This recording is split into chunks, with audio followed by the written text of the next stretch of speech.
It's a framework that I've been working with for most of my career, and I have the privilege, I say, to learn and to have in my friendship circle the women who did the advocacy for decades to get these resolutions that the UN passed.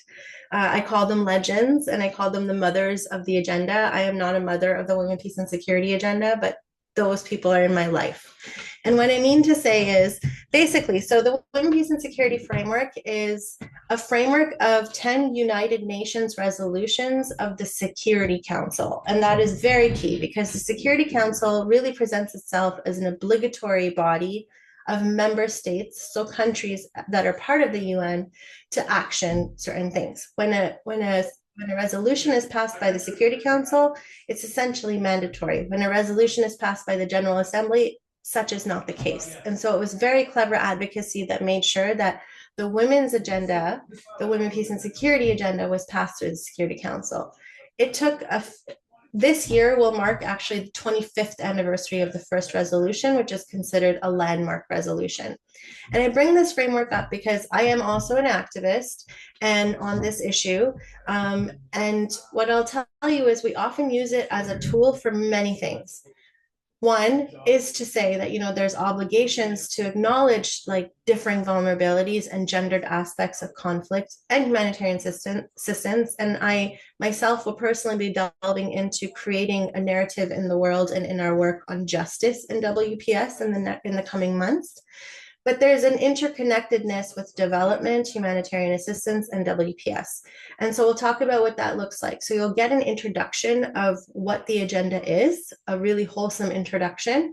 And then we'll show and talk about how we engage and how we as a collective group can engage with the agenda. It's been a hot topic for the last few years, I'll say. There's national action plans that countries have set up.